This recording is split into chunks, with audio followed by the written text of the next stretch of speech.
Hi, welcome to the Culture of Unrushing, where every now and then, when inspiration strikes, I invite you to pause, step away from the constant doing, so that we can break the pattern of operating on autopilot. And here we give ourselves the permission to actually slow down, notice what no longer serves us, and from there, intentionally create space for what truly matters, shifting from culture of urgency to the culture of unrushing. And today I'll be talking about different self inquiry systems. And that's a topic that has been present in my life for many, many years. And how my approach has changed throughout the years and how I use them now so they actually benefit me and not limit me. And so, this needs to know thyself is one of the most universal human needs, like for thousands of years. Like, I recently read that like astrology is widely considered to have been around for 5,000 years, which is incredible. And, from varying levels of seriousness, from ancient philosophers on one side to BuzzFeed test telling you what type of pizza topping are you, these questions of who am I, why am I here, have always been relevant and continue being even more relevant and important, where everyone online has their own vision of what a great life looks like. And there's so much noise that I think that if anything, those questions, like it's even harder to reconnect like with your own understanding of who you are. And even if you're not really engaged in this topic, I'm sure that you've heard about at least a few assessment tests, like personality tests or like meaning making systems that are here to guide us into answering the above mentioned question, right? Like, who am I? What's my purpose on this earth? I already mentioned the very well researched and serious BuzzFeed tests, right? Like that's like one more entertainment side. Then like from more corporate side, like there are like Gallup strength tests, 16 personalities, like Myers-Briggs, DISC. That's something that I had at work. On the other side, there's like astrology, human design, and like there's definitely not a shortage of them. And for a good reason, right? Like we will only ever get to experience, this is gonna sound very meta, but stay with me. We will only ever experience life through our own lens, through our own perspective, and we don't know how it feels to be someone different, right? Like, and vice versa. And those tests, like those assessment tests, ideally will help us understand ourselves better and people around us better. And ideally, prompting us to make our relationships more harmonious when we see that we operate differently. And, not out of spite, but because we are different. And when we only know our own experience, it is very hard, unless you're like very empathetic, but usually it's very hard to perceive what other people are experiencing when they function completely differently, right? And it's on many different levels. And obviously, ideally, we'd learn how to communicate our needs and articulate our internal states, but it's not something that we are being universally taught. And one of the reasons that I personally appreciate the systems is that they can give us the language that helps us build this scaffolding for shared understanding that we otherwise wouldn't have had. And like later in the course of this episode, I will share a couple of different examples that were most relevant for me. And to me, this entire road to self-inquiry started in the context of my professional career. So for the longest time, I had no idea what to do professionally. Like I was like this textbook golden star student, like at the best high school in Poland. All the subjects came relatively easy to me. And, you know, I was never a person who was like, oh, I'm only good at maths, so I'm going to go. And so I'm only going to study maths because that's the one thing that I'm good at. The only thing that I just knew is that I found a lot of memorizing boring. So I just knew that subjects like biology, for example, like I could learn them, but I did not enjoy memorizing tons of facts. And so, so that didn't give me that gave me so many options that I couldn't narrow down. And like the main objective in my school, and I'm pretty sure not only my school, like wasn't to build curiosity or like to find your unique talents, you know, by exploring, pondering, experimenting. No. In my school, the objective was for us to win national competitions or have really good results on the high school finals so that you qualified either to the best law school or to the best medicine school or to the best technical university, and just, you know, like help the school continue being the best in all the national rankings. And of course there were like a handful of teachers who were on a mission and, you know, wanted to awaken our curiosity despite functioning inside a broken system. But this was very rare, right? Like that's how education system is in many cases. And so I did just that, right? Like I was a finalist in the Polish language and literature Olympiad, and that got me 100% on my final exam. So I didn't even need to take it. I received 100% by default. And it was the same story with like sociology / knowledge about society. I also had 100% by default because I won the competition. I aced advanced mathematics, and honestly, I did everything that was expected for me and then some. But I was clueless about what studies I should choose. Like, you told me to learn, okay, then I learned it. But what should I do now? And I thought about literature, architecture, linguistics, acting. And honestly, if you come to think of it, those I never studied any of those, but they all became big, like continued being the big part of my life now as interests that never faded away.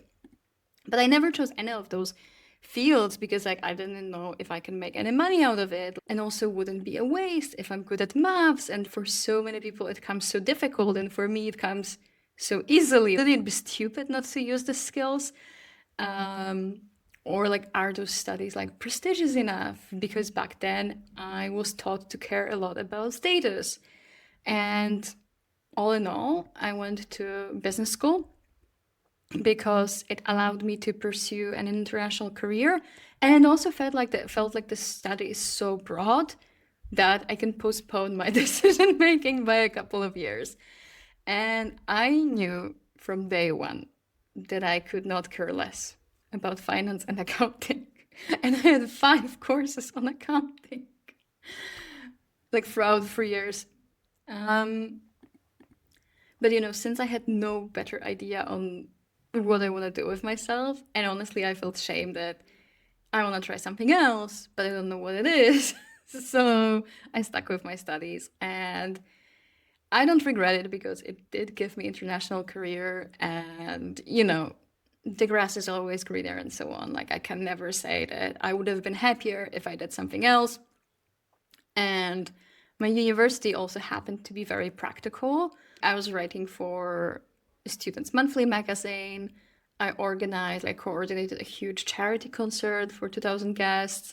I was coordinating some panels on like a conference about the business side of music industry. So I did a lot of, and like a lot of well-known Polish journalists joined, which to me was like, why are they joining? We're just like a student organization. And they actually, which is also like, you know, shoot your shot because you never know.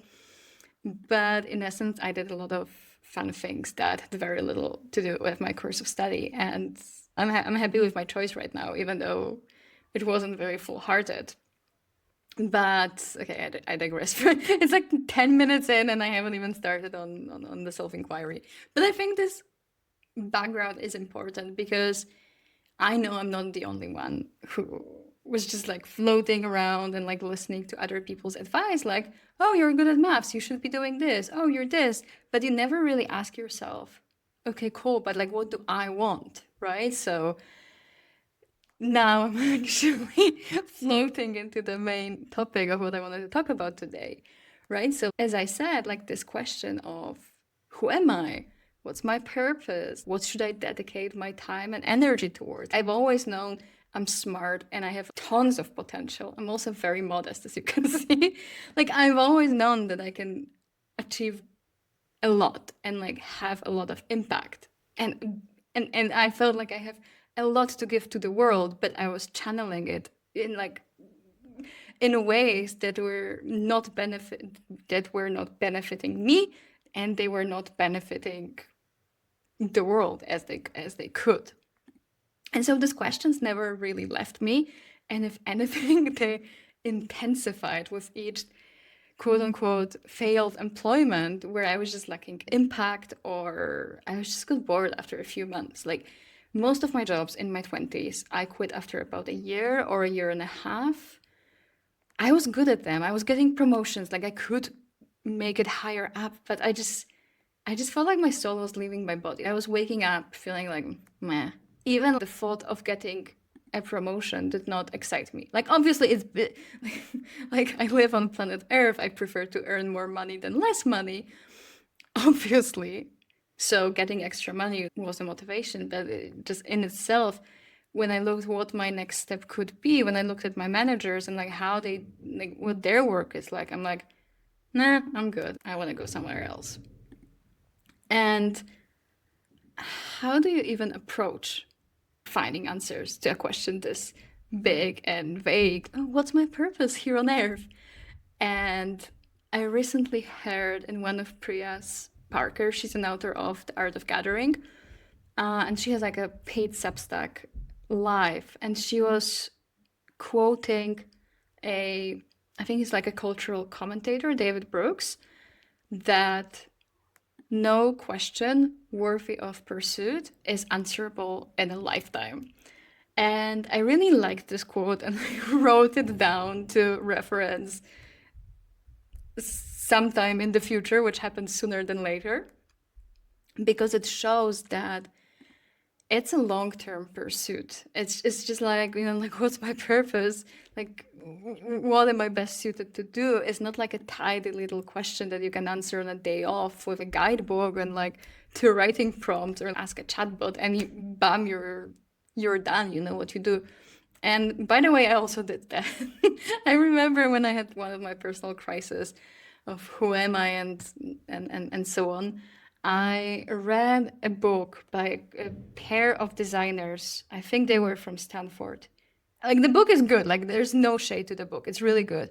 But I thought that I'm gonna do all the writing prompts that they suggested in one day, and then I will be done. Something I couldn't figure out on my own for like 20 something years. With one book, I will magically figure it out in 2 hours, which is, it says more about my unrealistic expectations than about anyone else. But again, like, it feels very much in line with Culture of Unrushing because, yeah, you cannot rush these things even though you really would love to. But nevertheless, I needed to get started somewhere, and with help came the personality assessment tests. And a lot of these tests, which are approved by corporate, are based on my own assessment of answering some closed questions, right? So Gallup, 16 personalities, DISC, and it always made me, there was some other about values that I don't remember that I did in one of my jobs.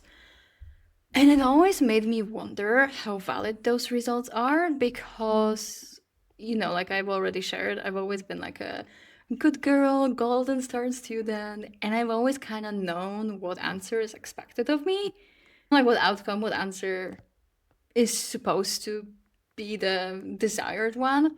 So, for example, I did Gallup test a few years ago, and one of my core values was achieving. My number one talent is achieving. And I was like, is this my inner drive? Like, does this inner drive come from me, this ambition? Or is this a fact that I live in a capitalist society and that's expected of me? So that's what I was answering, right? I don't know. Now I actually feel that there is like a, to a large extent, my internal drive, but who knows? And also like in those tests, maybe this is my brain, but I never knew what does somewhat true or somewhat false mean in the scales or something similar. Like this is such an imprecise language. And also like what does a 3 mean on a scale on 1 to 5? Like isn't that subjective? Like what if my number 2 is someone's number 3? What does it mean? So I was always like confused about like the quality of this result. I need precision. It's not to say that these tests are wrong. It's just that I never knew what to do with them. And in my 20s, I did plenty of these tests. And honestly, I was just gathering some information and labels about myself that I didn't know how to apply, right? So let's take this Gallup test. Okay, so my top talents are achieving, optimism, activating, developing others, and empathy, I think, something like this. And so now what? now I know what, and I actually use them in my work. But back then I had no idea what to do. The same with, okay, I am ESPF or something. Like, so what? Or, I am ESPF, but my colleague or mate is INFG. So now that we know it, like, how can we honor each other's differences? Also, like, what do I do if I don't agree with what the assessment told me? Like, like I had so many, I had so many questions, and I was always like a little bit like, I don't understand. But it was mostly like a collection of fun facts that I did honestly nothing with. So that's on the corporate side, right? It's like the ones that I did for my career. And so also in my 20s, I was completely opposed to any systems that are considered woo-woo in air quotes or spiritual, like astrology or human design, because it's based on your times of birth, and it's like, this doesn't make sense, and like, where's the scientific evidence? Like, where is our free will? And also, I just refused to believe that the time in which I left my mother's womb is dictating, like my role in the cosmos or something. So I was very skeptical towards them. Like of course, like I knew I'm an Aries, like I know where my birthday is. Later I found out what my moon rising and like how my entire chart looks like. And I feel like also in terms of astrology, it got so flattened out. This is a system that has been around for like millennia, and it's actually like when because I met a friend who was actually very much into it, and she kind of like showed me like the chart and like all of those things. And I was like, wow, this is actually way more complex than, you're an Aries, you're impulsive, and however many million people experience the same all at once, like you would read in Cosmopolitan or Glamour or whatever, right? So, and I see it happening with human design as well, where because the system is gaining on popularity, there's a lot of flattening the system and just people who just saw that, oh, there's an opportunity to make money here, but haven't really studied anything. And there's also a lot of bullshit there. But when it comes to those spiritual systems, like 3 years ago, I rediscovered, if you may, human design because my business mentor at the time, she was very into this system, and both her and I are projectors, which is one of the 5 energy types. And she has always been a person whom I really respected. And so I was like, okay, maybe there's something here. If she's into it, like, let me be curious, like, let me experiment. And I had the same with astrology. I'm like, okay, like if she's into it, there must be something to it. So let me come with open hair, with open head.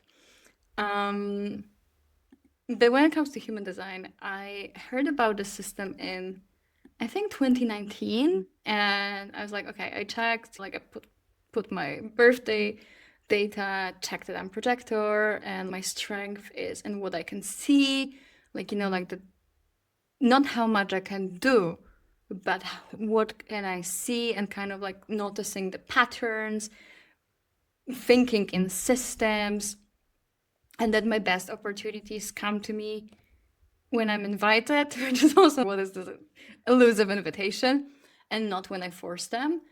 And I remember being like, I read the results and I thought about my life up to that point, and I was like, oh, actually that tracks. I didn't think about it this way, but yeah, these were the kind of opportunities that felt the most fulfilling for me. And that's also like, when it comes to seeing or guiding, I knew that's something. I knew that this is something that I'm good at, but I was like, is this a strength? We, in general, we put so much emphasis on the doing, doing, doing, doing, that I never thought that like seeing or actually guiding someone can be considered a strength, or can be considered something that I can build a career of, right? And so again, I just read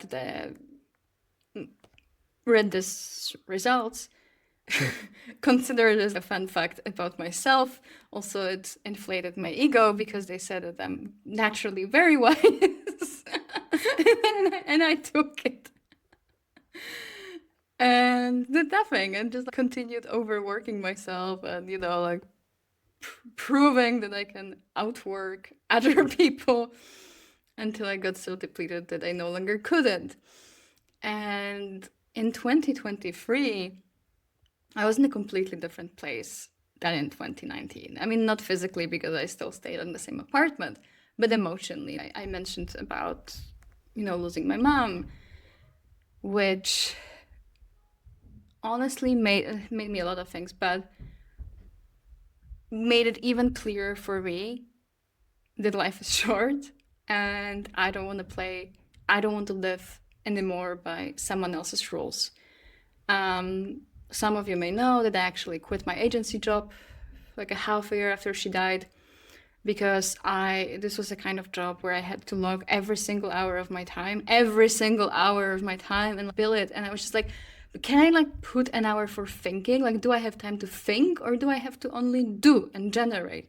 And this just felt so suffocating that I started my business with no plan B, nor preparation. And I don't recommend doing this. This is very YOLO. It ended up working for me, but it's seen with care. I don't recommend it to anyone. And like I was suddenly very free, and I slowly started building my life on my own terms. And at this point, I've already had therapy where I learned that I am not my thoughts. I learned parts therapy, that there are those different parts, gained more awareness of myself as a human. And I actually started asking myself this absolutely scandalous question that my therapist told me, which I haven't asked myself probably until I was like 27 and 28. And this very scandalous question is, what do I want? It was very hard for me to answer this question. And because, the muscle of actually knowing what I want has atrophied, because I haven't used it in most of my, not even adult life, child life as well. And step by step, I started rebuilding my agency, and questioning how and who I spend my time with, and how I work, and with whom, and all of those things that I no longer want to entertain, and things that I do want to entertain instead. And so at this point, I was 30, and I've already gained a lot of evidence in my life. As again, like I also said, that I always try to outwork other people. And I did double studies. I was changing jobs every year and a half. What else I did? There was a point where I was working full time, and then I had like an extra gig. And then I think I was learning for another job. I've always done a lot, which left me burnt out. And also, I've gained enough. I had so much data in my life about which projects worked, which didn't, that when I came back to my human design, I had a lot of data, more than like 2 or 3 pieces of information. I had like 20 different projects, jobs, what have you, to actually cross-check with my design. And using this lens, it helped me see that a lot of these moments where I actually was the most fulfilled and also earned the most at the same time, those projects had the same pattern and they were matching my design. So I was like, you know what? I don't care if it's true or scientific. It works and it works for me. So whatever, deal with it. And since my mentor brought it up in 2023, I started intentionally experimenting with it. And, my life has changed in ways that no other personality test or book or some career concealer has ever helped. And this podcast is not unpaid ad for human design, although this is my self-inquiry system of choice. I think this one worked really well for me because first and foremost, and I think this is relevant for any system that you choose, I was ready for change. Like, I didn't treat it as a fun fact to put in my bio. I really got into small experiments and seeing what the result was. Like, I treated it with curiosity and not as a rule book. And that's also a tip for everyone. There are so many teachers online for whichever system, whichever personality test, whichever coaches that treat those system, personality tests, blah, blah, blah, as dogma. And they don't look at the person in front of them. They see some metrics, but they don't see a human that is supposed to embody those metrics, which I find very repelling. After all, we're working with people, not with whatever set of abbreviations you have. And I think also this particular system truly spoke to me because it was very nuanced and practical. Like, at first glance, you only see 5 energy types, but it goes much, much deeper, even to the point, what's the best way for you to learn and what's the best environment for you to get most inspiration. And for me, it's mountains. And I realized that I've always been subconsciously doing it. Like, I've always been subconsciously looking for places that are near the window, that are higher up, or I needed to go on a hill when I needed to gain perspective. And it's something that I was already doing subconsciously. It's just that I got a language that, oh, it's actually a thing. So maybe I can continue doing it since it's helping me. And the last thing that I think what really drew me to this particular one is that it explains that you make your best decisions from the body and not by doing a pros and cons list. So the system, like human design, it encourages you to come back to your body, your authority, your decision-making authority, instead of giving power to any labels over you, which I think is like the most important thing. It's just, in the end, those systems are supposed to help us, not limit us. And actually, one of my favorite quotes, and I think I even published on like Instagram or something, and it's not something that I do, is from uber famous book by Rick Rubin, The Creative Act Way of Being. Like, it was all over Instagram 2 years ago. And the quote says that any framework, method, or label that you impose on yourself is just as likely to be a limitation as an opening. And I love it because I think that there's potential in any of the systems you choose, right? Human design worked best for me. If you prefer 16 personalities, DISC, or whatever else, astrology, amazing, whatever helps you.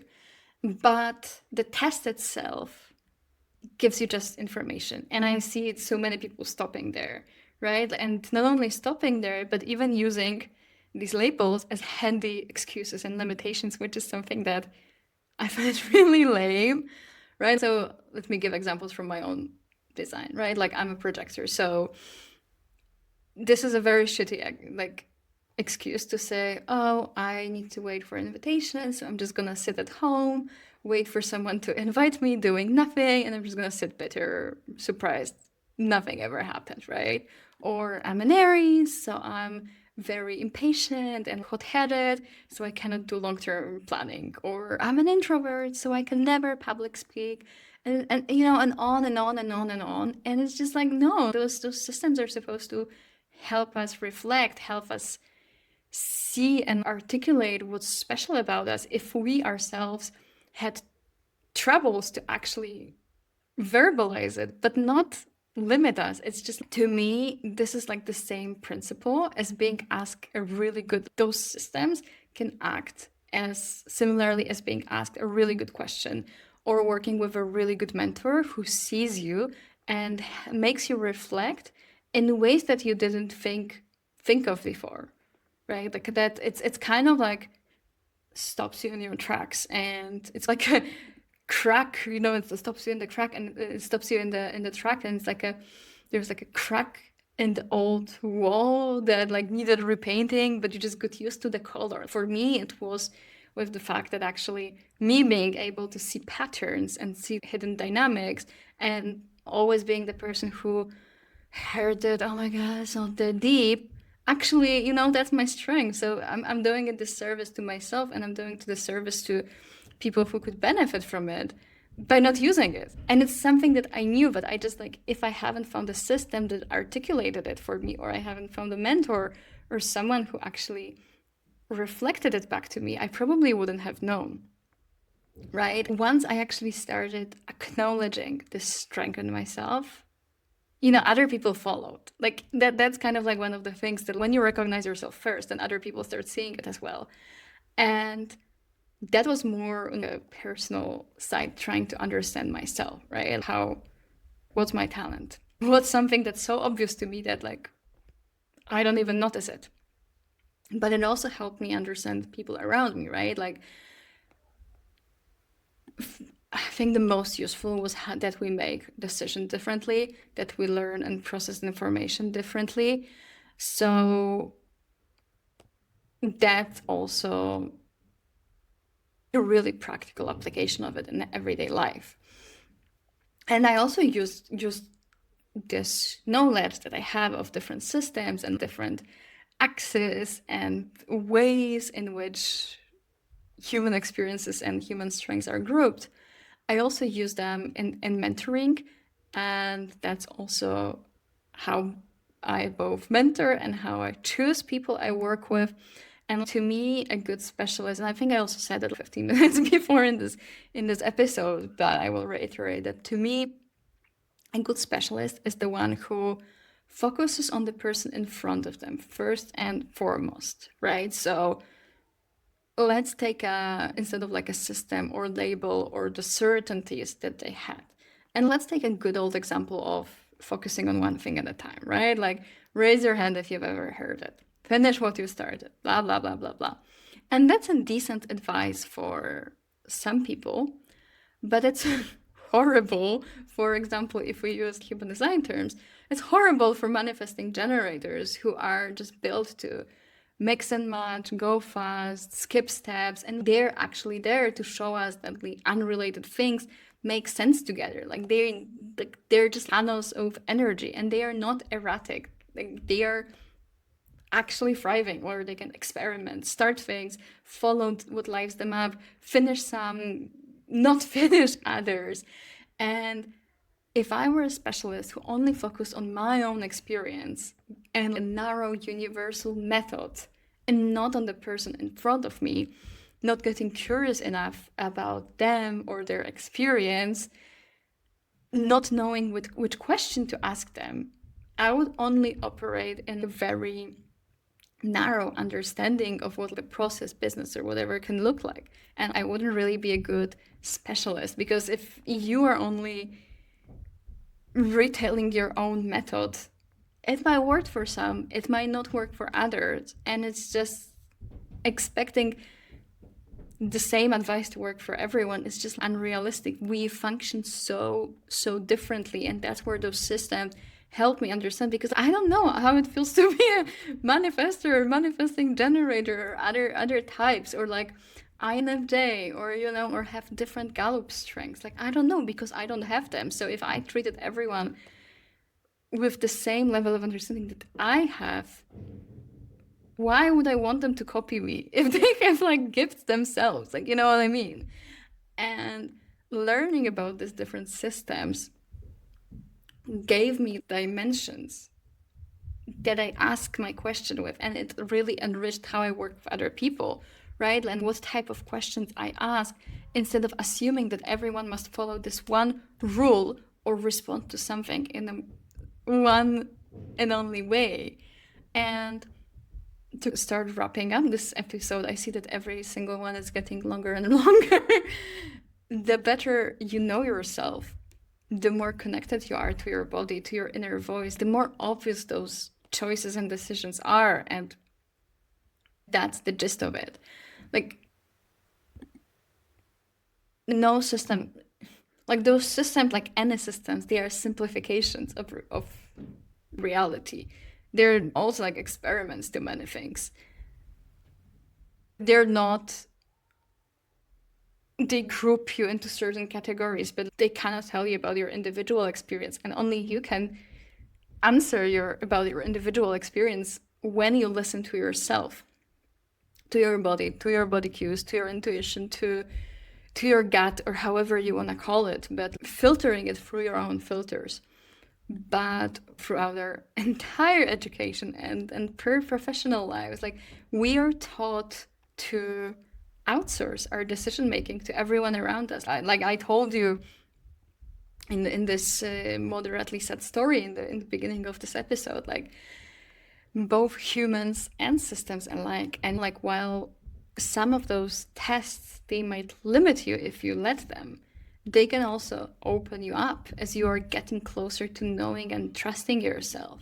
And it's also, like I said, it's not a one and done thing. Like, I've been experimenting with listening to my intuition or to my authority in human design speak for years. Like, you know, in the micro, low stakes decision, like, what do I want to eat for dinner? Or what hotel do I want to sleep in? Do I want to go to this event or not? Even to big decisions like, should I come back to Poland after almost a decade living abroad? I did not make a pros and cons list. That would make sense to move back. Yes, yes, yes. No, no, no. It was like purely decision based in my intuition that I feel very grounded in. And honestly, learning to trust myself more and more has been one of the most rewarding pursuits I've ever partaken in. And I wish the same for you. And if there's one thing that I want you to take away from my 40-minute monologue, is that whatever helps you in the end to listen better to yourself, I think is very worth it. And that's a wrap for today. So if this episode sparked something in you, let me know, comment, subscribe, share the link with your mates, give 5 stars. It all makes not only algorithm daddies happy, but also it keeps me very happy to know that, you know, what I think out loud resonates and makes other people think and reflect. So yeah, you know where to find me online, and see you next time.